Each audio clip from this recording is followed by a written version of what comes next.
May 2014. A mother so poor to afford giving birth in a hospital is left to her own devices. To conceal her identity, we call her Magdalene. Braving the pangs of labor, Magdalene becomes her own midwife. She manages to bring her 8th child to the world safely. Good. But childbirth left her weak, hungry and sick. She feared for her newborn. On the 7th day, she mustered strength to get out and find some food and medicines. Kurundi nikapata watu wamejazana hapo. Wakaniambia fungua mlango. Toa huyo mtoto. Nikatoa mtoto kwenda nikupanda kwa gari Kilimani. Stepping out of her house was a costly mistake. Hata sitakangi kukumbuka. There are scouts as we speak out there looking for vulnerable mothers, teenagers, very poor women with many children who have problems, sickly mothers, who can actually be approached or who can be targeted. You can the rackets usually buy the children from the mothers, or alternatively steal the children, or plant charges of child abandonment against the mother. A systematic organized crime that would see the 7-day-old newborn torn from its mother's breast. Sasa kesho, mandamu mwingine anaitwa mandamu Mwikali. Akaniambia leta mtoto wangu. Nikampea. Siku anataka kumpea lakini nilimpea juu nilikuwa naogopa. Siku nimeshikwa tena. And from there the child was now picked and went completely. Alipigia wengine simu. Akawaambia kujiani mwingine ndiye huyu. Nikaona watu waine hapo wamekujia, sijui ni wamama waine watatu wakakujia mtoto wakaenda naye. Nikiangalia tu hivi na macho.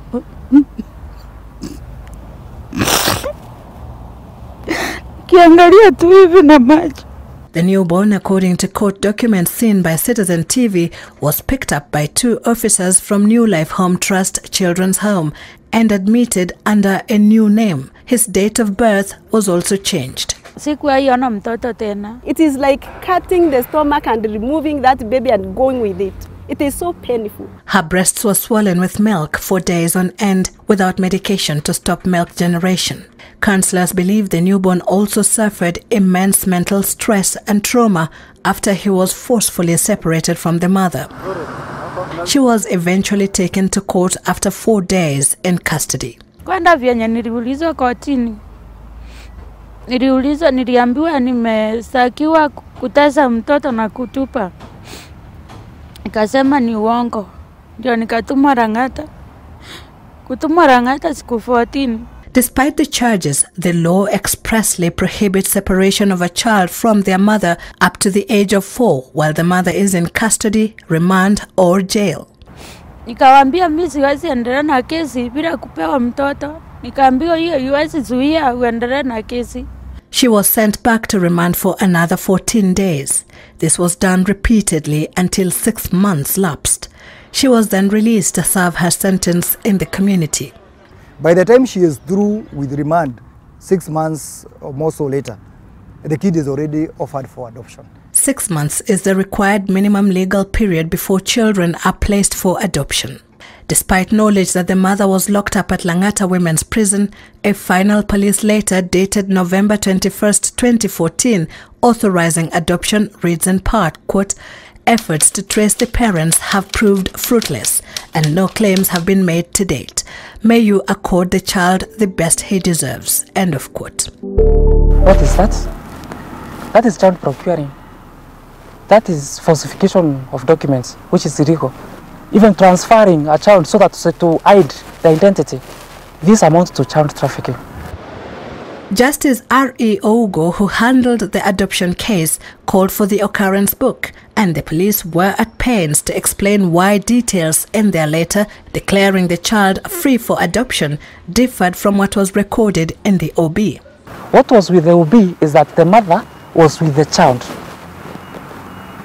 What was on the police letters that processed adoption is that this child was abandoned in Soweto, Kibera.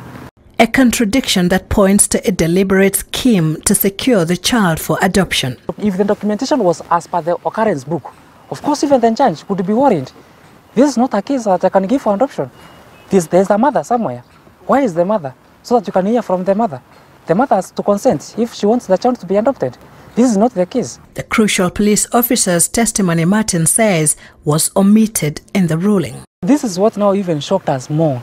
The OCS, who was there at that time, he actually said sorry in court. Yeah, he actually apologized in court and said if I'm in the same position as now today, I could have confirmed with the book before signing.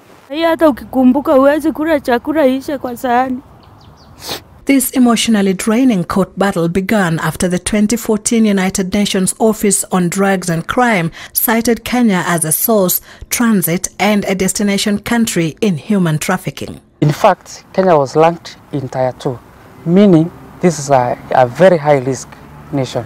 Reports that the cartel was manipulating the system to service foreign applicants through private adoption societies prompted the cabinet to issue a moratorium on resident and inter-country adoption on the 26th of November 2014. The government then appointed a steering committee to probe the matter. You know, we've been talking of corruption, NYS.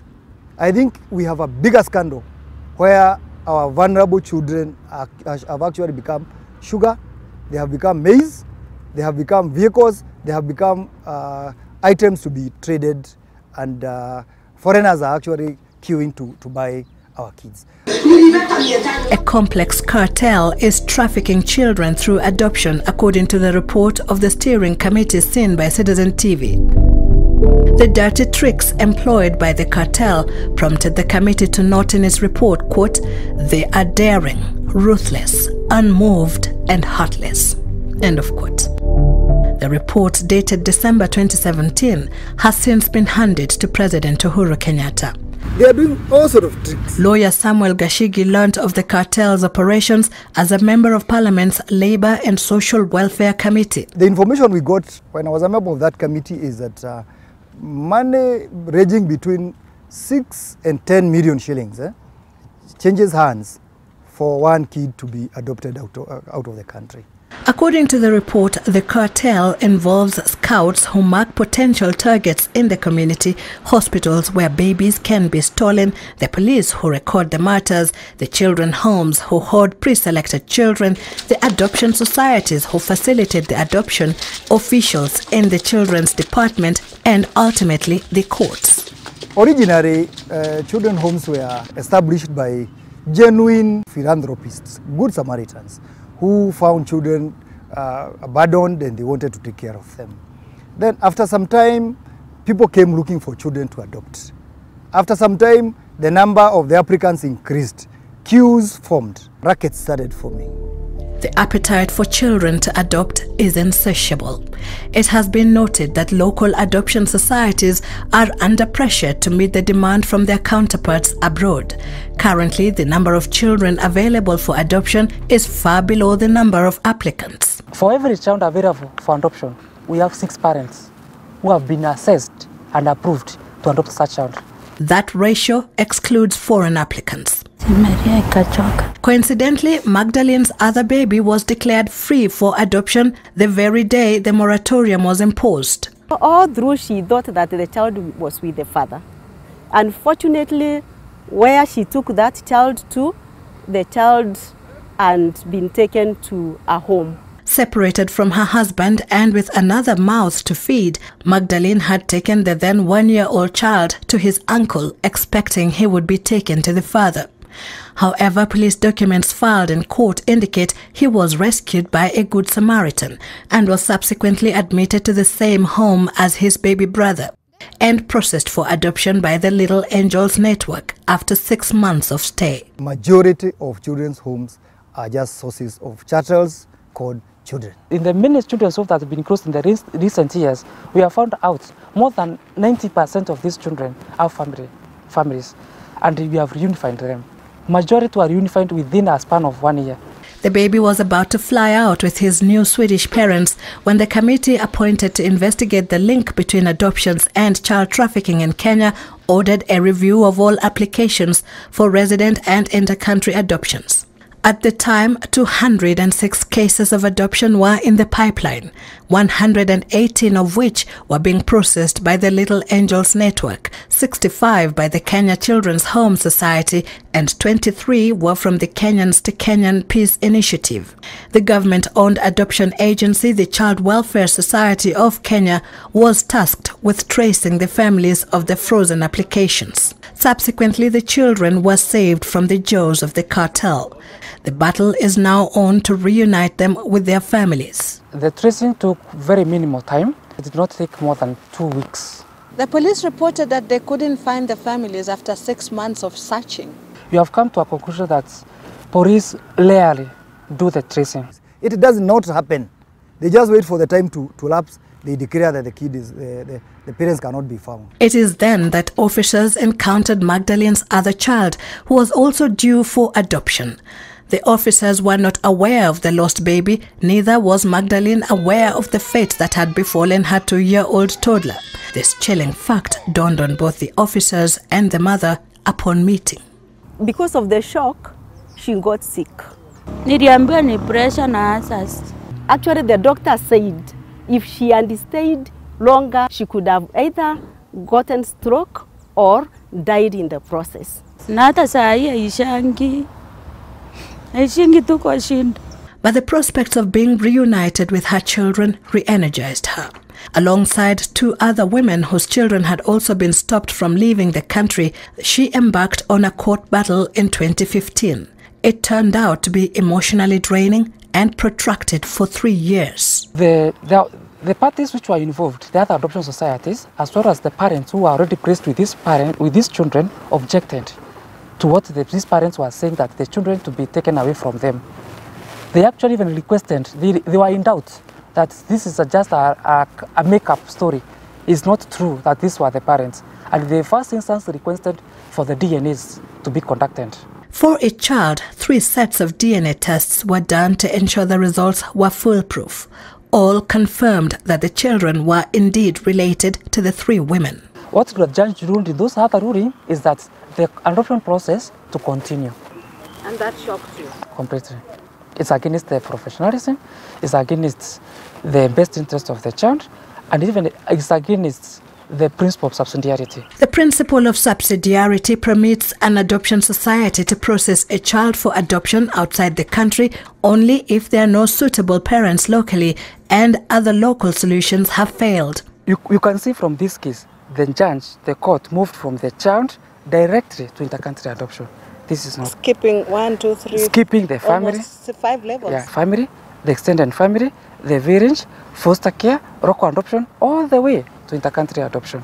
Alafu wanakatalia watoto wangu.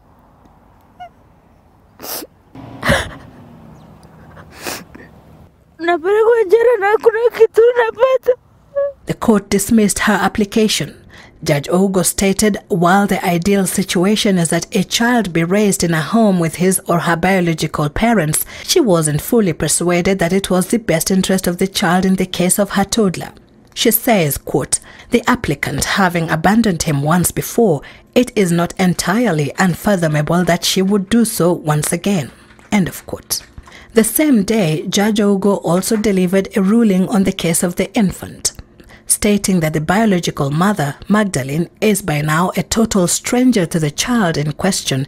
She went on to state, in my view, uprooting the child from the current home environment and the only family he knows to another place faced with strangers is not in the child's best interest. We are in shock. Actually, we are in denial that these are not the ruling. The fate of her 2 babies had been sealed in one sitting on the 11th of May this year. Na unaongea juu ya mtoto na si shamba. Hakuna kitu ingine mbaya kama kunyang'anywa kitu yako ukiwa unaiona hivi. Ningekuwa sitaki mtoto ningezaa niue. Juu kama haka nilinyang'anywa huko nilizalia kwa nyumba peke yangu. Si ningeua. Mother is there saying, I want my kid back. An applicant, Mzungu, is there saying, I want to go with your kid. And the judge says, I am giving your daughter or your son to this stranger to go with. The kid out of the country. The mother goes home without the kids. She's not mad. She's not even sick. She is simply poor. Huyu nimezaa juzi, sinaona nimemlea ni mtoto. Anatembea saa hii. Au ndio nitashindwa na kulea.